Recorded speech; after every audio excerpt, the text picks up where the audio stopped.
Hi, my name is Daryl Egan. I'm your host with Side by Side. Today I have with me Vince Scapatura, who is a lecturer at Macquarie University in international politics and also Australia-US relations.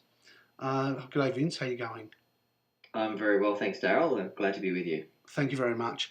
Today I want to talk to you about an important issue that both of us, I think, have looked at, is all this raucous about AUKUS in relation to what it means for the South China Sea and Australia-China relations. So in regards to some of your research, and I think you've written a book, is that correct?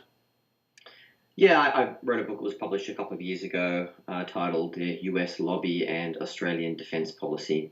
And that book was focused on the Australia-US military alliance, and it was looking at American soft power influence in Australia and the way that shapes Australian defence policy, in particular tying Australia to the United States, for which Australian elites generally tend to see a ever closer relationship with the United States as in the Australian national interest, and I provide a critique of that in my book. Oh, good. And I'll put a book in the description below for everybody who wants to buy that book. I'll get the link from you. In relation to that, and I'd like to talk to you about on that Australia-China-US relationship, I should say. Do you see that it's getting closer and closer in relation to South China Sea, in the fact that Australia signed up to the Quad Security Dialogue Group and also to AUKUS, as well as our ANZUS treaty?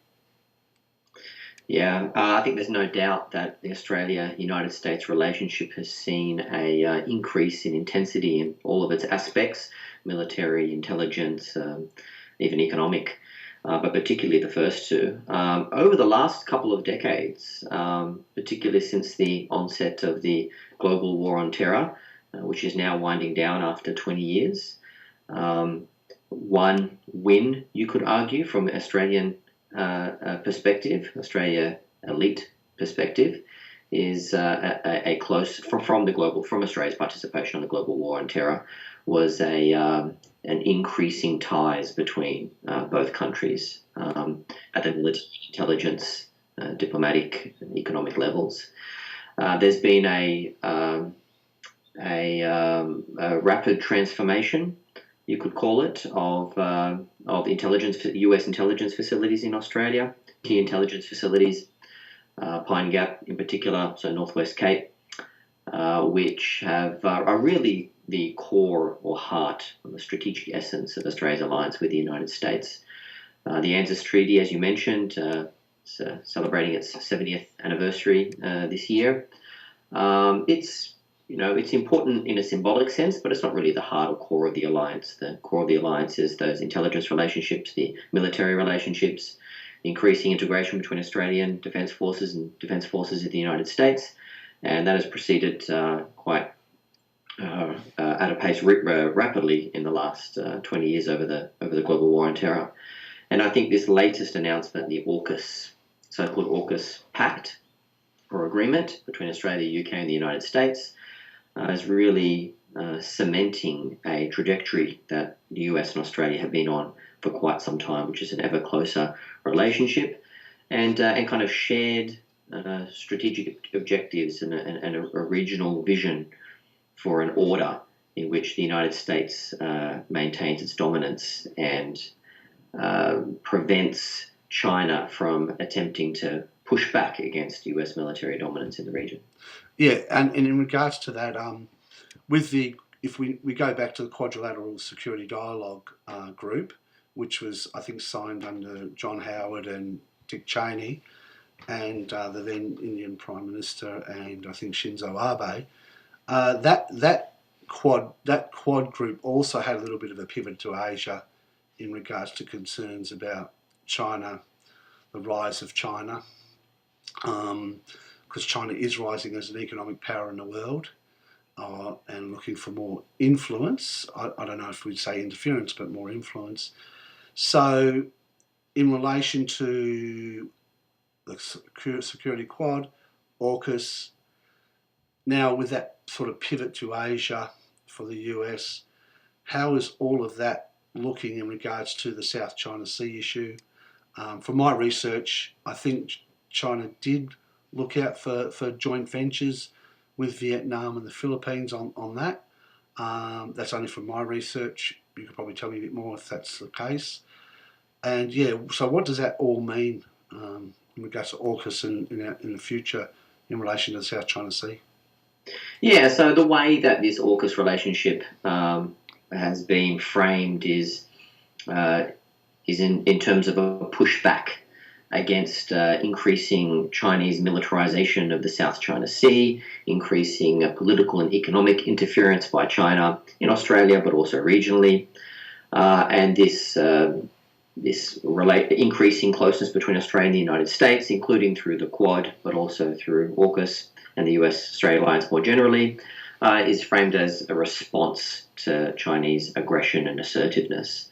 And it's true, there are things that China is doing in the South China Sea which are concerning. Its militarization there is concerning to its regional neighbours. Of course, in the news recently, we've heard about increasing tensions between China and Taiwan, with China's incursions into Taiwan's air defense identification zone, which is different to Taiwan's territorial airspace. There's been a bit of a misconception about that in the media. We can talk about that if you like. So this is the way that's being framed, that Australia and the US are responding to China's aggression. In fact, as you pointed out, the US pivot to Asia occurred under the Obama administration back in 2011. Australia was considered kind of a pivotal key part of that pivot to the region. That's when the 2,500 Marine Air Ground Task Force in Darwin was first announced. As part of that announcement, there was also increasing air cooperation between Australia and the United States. The various elements of the US Air Force and Army were being rotated through Australia. The recent AUKUS announcement is seeing increasing cooperation between two navies of both countries.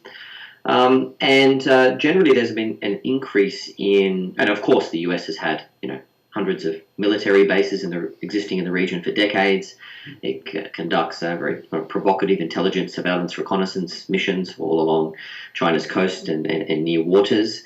In a sense, China has been responding to China's increasing militarization of the South China Sea and so on, has been a response to the status quo of United States military dominance in the region, and in response to the attempts by the United States to increase its military ties with nations in the region, to increase its military presence in the region, as a means to continue to enable its capacity for force projection right up to China's coast. China's defense policy is so-called area access, area denial policies about pushing US forces off its coast and off its airspace. And the United States doesn't like that. It likes to be able to project force to every corner of the globe where it wants to. This is a cycle of both countries trying to assert their own national interest. And Australia's being caught up in this, and I think it's not to our benefit. Yeah, that in regards to China's military forces or navy, there's been a lot of talk in the US that they're really concerned about the size of it. Yet I think the Asia Policy Group, or of them, Asia Society Policy Group, Kishore Mahbubani came out with a comment that whilst China has a large navy, they don't really have the logistical side of things with that navy to really occupy the seas in the world. So it's not so much as a big projection blue water navy around the world. It's more in line for defence of their border seas and their border waters.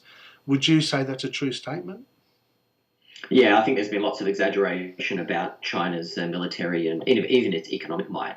I mean, it is a growing military power and it has a significant military force. But I mean, it's just that the United States is leagues ahead, both in terms of quality and force projection capability, military defense spending, of course, wargaming exercises. The United States' military power is complemented by the many regional, global alliance relationships that it has.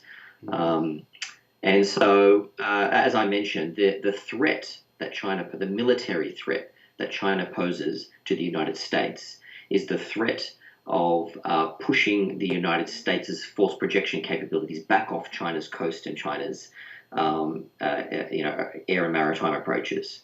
If you can consider that, to be a threat. It's not a threat to the continental United States. It's not a military threat to Australia. Right. It has growing political and economic influence, China does, which is being, not afraid of exerting. Yep. But when we're talking military terms, the United States can't, as it once could, freely, navigate its large maritime forces right off China's coast without risk. Yeah, in that respect, yes, China's growing power is in relation to the United States is certainly present, but it's not the kind of threat that the United States and Australia often frames it as a threat to global US military dominance. Yes, and in regards to the freedom of movement through the South China Sea, correct me if I'm wrong, but China are not really stopping any international shipping trade going through those waters, are they? No, so yes, this is where freedom of navigation is kind of a bit of a misnomer. The way that I guess is popularly perceived might be is that China is restricting freedom of commercial navigation, right. Which it is not. It hasn't exerted that that capacity or even announced an intent to do so. Right. What it's concerned about is the freedom of controversial US military activities in the waters and airspace surrounding China.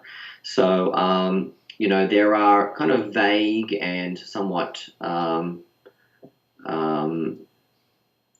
controversial military activities, intelligence, surveillance, reconnaissance activities that the United States has been conducting in the economic zone, extended economic zone, China's EEZ, for decades. There have been incidents between Chinese fighter jets and American spy planes, going back a long time. So the United States conducts these activities. It says that it's upholding the UN Convention on the Law of the Sea, UNCLOS, although funnily enough it's not a ratifying member of UNCLOS.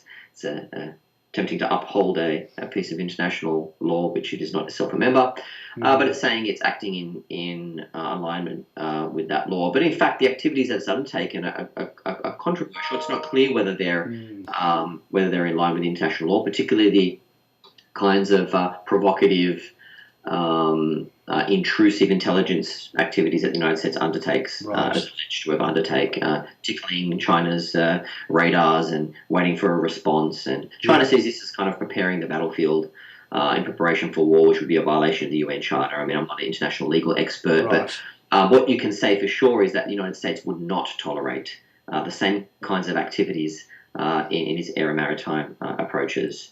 So this is increasing tensions, and the real genuine concerns about China's kind of militarization and political and economic influence regionally, I think, has very little chance of being addressed while the United States continues to assert its right to maintain its military dominance, and China has a real legitimate security concern with respect to the United States, and until that's addressed, the regional tensions between China and its regional countries, I think, has very little chance of being solved, because China is not likely to accommodate to those concerns while it sees the United States sees itself in a strategic military competition with the United States.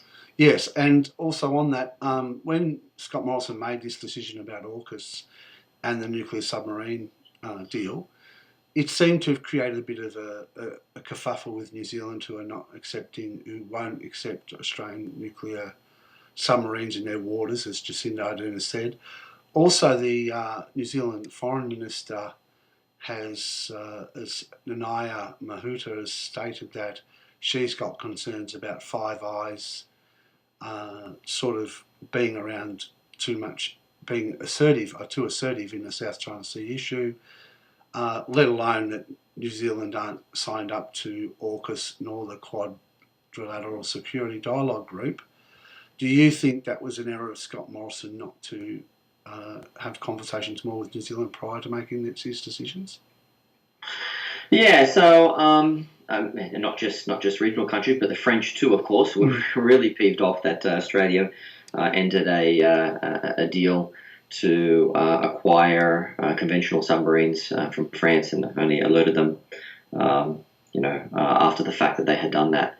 Done a new deal with the United States. Yeah, look, there's all sorts of issues with the AUKUS deal. The core of the AUKUS deal, which is about Australia acquiring nuclear-powered submarines from the United States and or the UK.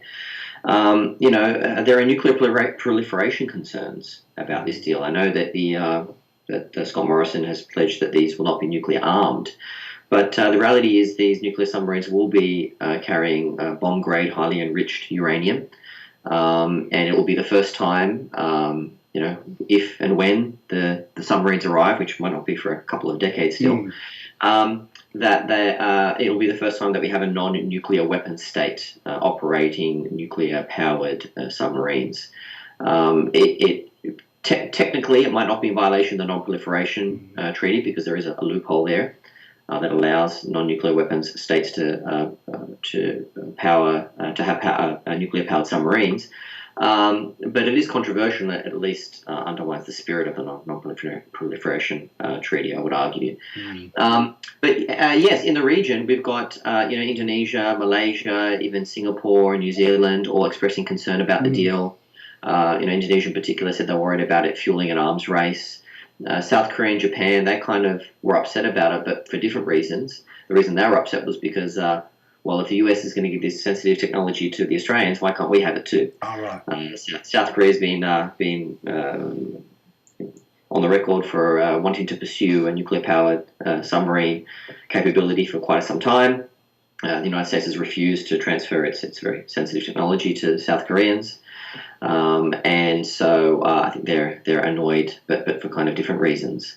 But yes, the concerns about the destabilizing aspects of this agreement are twofold. One is that submarines for Australia are very clearly intended only to really be used in a joint US conflict with China. We don't need nuclear-powered submarines if it's just going to defend our coasts. Diesel submarines would be fine for that, maybe even superior because they can be quieter. That's right. But if you want to be loitering around in the South China Sea or engaging in hunting Chinese submarines or patrolling choke points in the South China Sea, then you want nuclear power submarines. So this is why, of course, China is upset about this.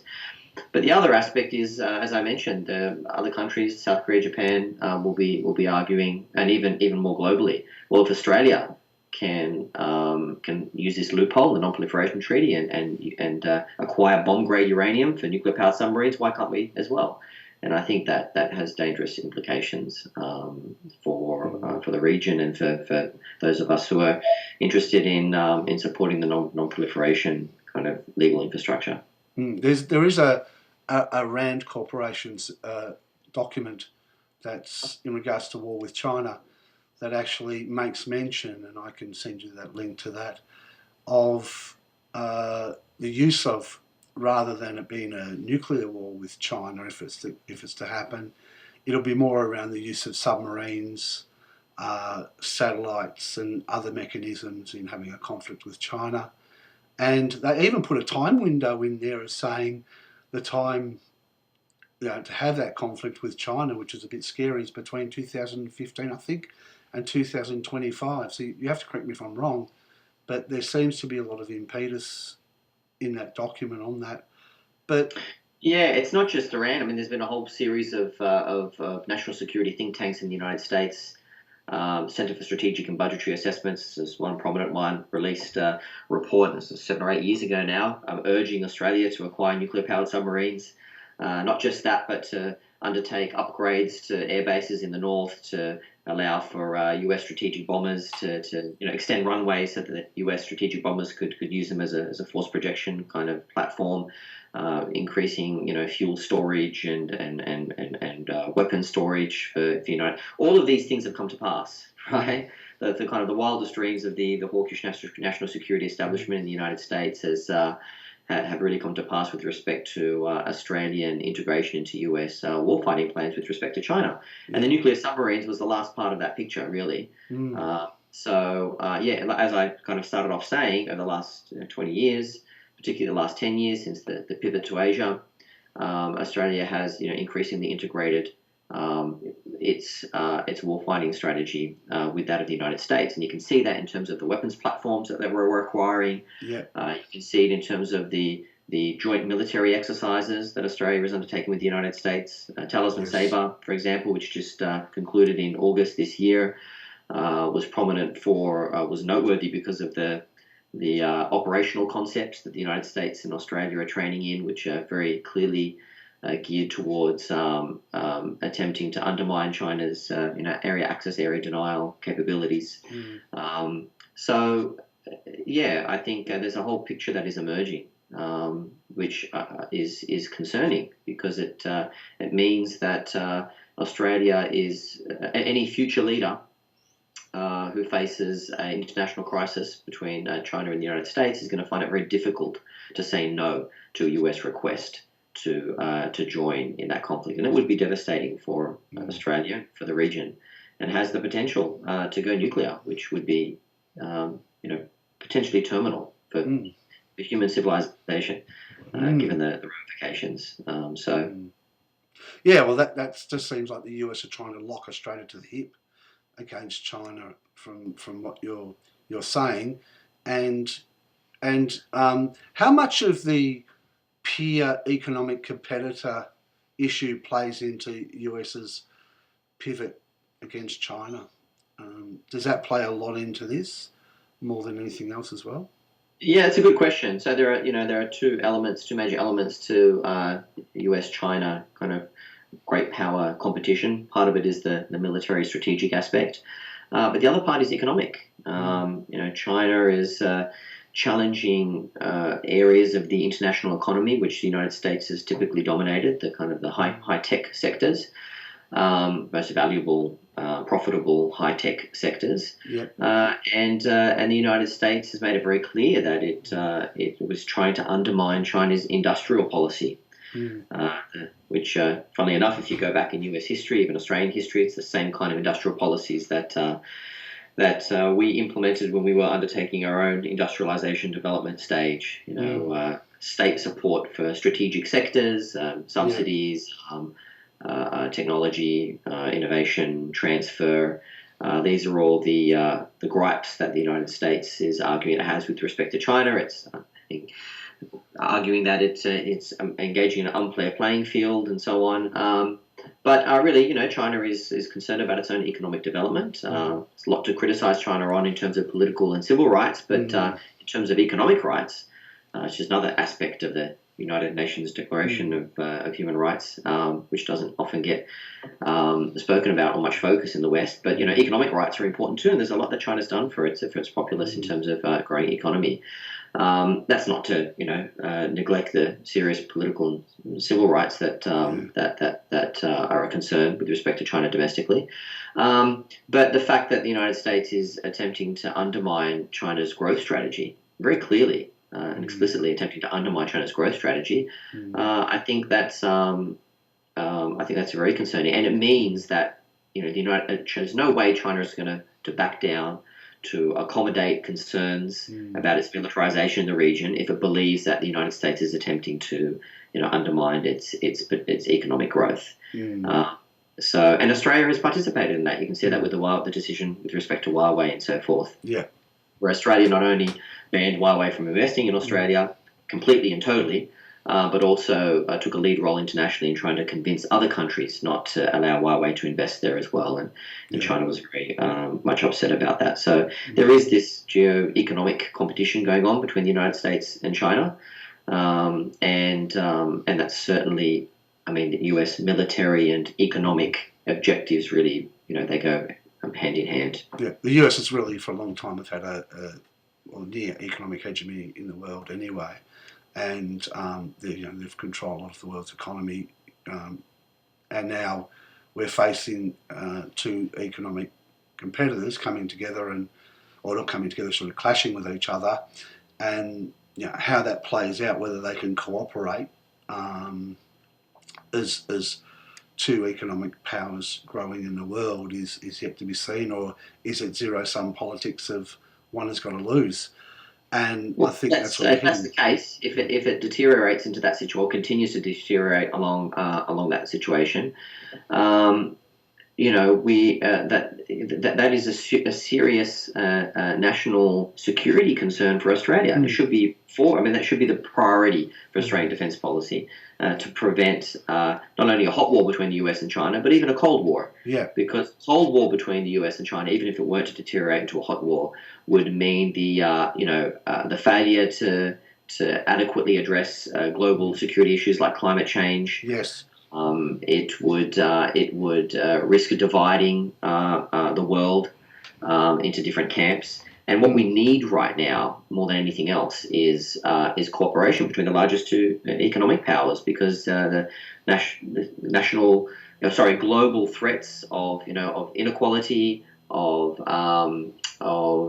climate change. These can only be adequately addressed if there's cooperation between these two powers.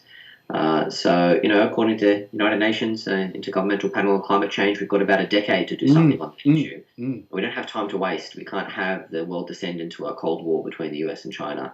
It will be a death knell for the human species. You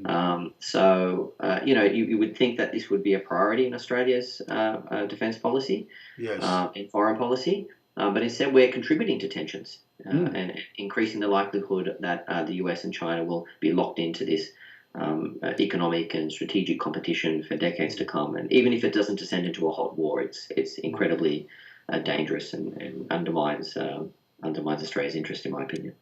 This leads me to probably my final question of you.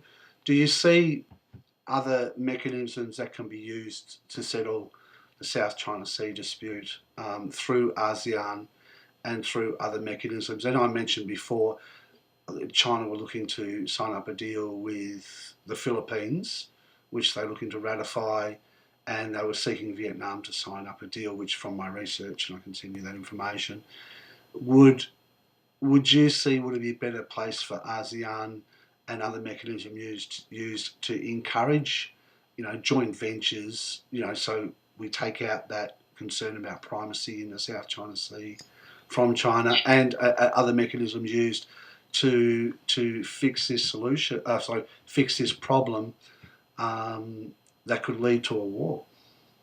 Yeah. Look, I think you're right. If it was just a dispute about underwater oil and gas reserves, and disputes about islands and what are islands and rocks and other features in the South China Sea, if it was just about that, I think there would be a opportunity potentially for some kind of regional solution. I mean, China, for its own interests, doesn't want the United States or outside powers involved. It wants to engage in bilateral kind of negotiations, because of course it's the bigger power, and if you're the bigger power, then you want to engage in bilateral kind of, because you're more likely to get your interest. But I don't think that China is, the chances of some kind of China accommodating a kind of mutually beneficial, peaceful resolution to those ongoing disputes, which have been ongoing for decades. In order for that to occur, the tensions between the United States and China need to de-escalate. Yeah. And until that step is made, there's no way we can expect China to engage in demilitarization of the South China Sea when that militarization is partly in response to its concerns about the threat that the United States poses. So, in Australia we hear a lot about calls for China to demilitarize, uphold international law, and I would agree with those criticisms and comments. But we can't only be calling for unilateral demilitarization and unilaterally, for one party to be upholding international law. If we're serious about it, we'd be calling for mutual demilitarization of the South China Sea by the United States and China, and for both parties to be respecting international law, of which the United States has been a prime violator, not just in the region but elsewhere. If Australia I think Australia could play a potentially constructive role, and of course it needs to be there needs to be a regional solution to this problem, and I do think that there are prospects for that, but not in the current kind of context or environment. No, and I think that would have to be, that would have the sting of that militarization from the US in the South China Sea and that pushing up of tensions. That sting would have to be taken out. That would have to be settled and moved to, I suppose, a strong diplomatic effort to resolve the issue in the South China Sea, bringing in joint ventures, bringing those issues, because we also have to say when we're asking one party to demilitarize, the other party in the US has probably still an overwhelming superior military force in the world. So, how we settle, for both sides to demilitarize when one has a far more superior world military, I think, than the other. So how we settle that score. And it can be done in a phased way. I'm not talking about, the US withdrawing all of its forces and presence from the region. I think, overnight or something like that. I think the United States can play a constructive role in the region. Yes. And if there's concerns about, what China might do if there was a vacuum to create it, well, you could test that. Yeah. You could say, okay, let's put on the table the very provocative intelligence, surveillance, and reconnaissance activities that the United States undertakes. Yes. In return, can you take a step, please, China, and engage in some demilitarization? And you have a phased kind of, engage in some arms control treaties in the region. Right. Rather than the opposite, which is being done as the United States is tearing up, missile arms treaties like the INF Treaty, the Intermediate Nuclear Forces Treaty, so that it can station ground-based missiles all around the Asia-Pacific and Indo-Pacific. It's going in the opposite direction. Yeah. So I think there could be, mutual confidence-building measures which are undertaken by the United States and China, but both need to put those measures on the table. And in the current climate, they're not, unfortunately. And Australia is not being a constructive partner in that effort. Yeah, so we're not at doomsday prepping yet, but I think there needs to be a lot more work done on a diplomatic front to really try and ease this situation and bring that war tension type atmosphere we've got now out of it, pull that out of it, and have some sort of chance for strong diplomatic solutions for this issue. Yep, exactly. And just on that note, can I just plug the Independent Peaceful Australia Network, IPAN's inquiry into the costs and consequences of the Australia-US alliance, currently taking public submissions on concerns that ordinary Australians have with respect to the Australia-US alliance. So, I encourage those of you out there who want to have your voice heard on this issue and have something to say to make a submission to that. And you can find the link on IPAN's website, ipan.org.au. Yeah, and I can put that link in the submission if you could. Put that link in my comments if you could send that to me. And look, sure. Thank you very much for your time. I really appreciate it. You have to get back to university life now and your lecturing, but if anybody feels like they want to support side by side and the work we're going to be doing, interviewing people over issues such as Australia's relationship with Asia and China and how things are panning out in that region, I would ask if you could please donate to the Patreon. You'll see the links on our channel to the Patreon, or subscribe.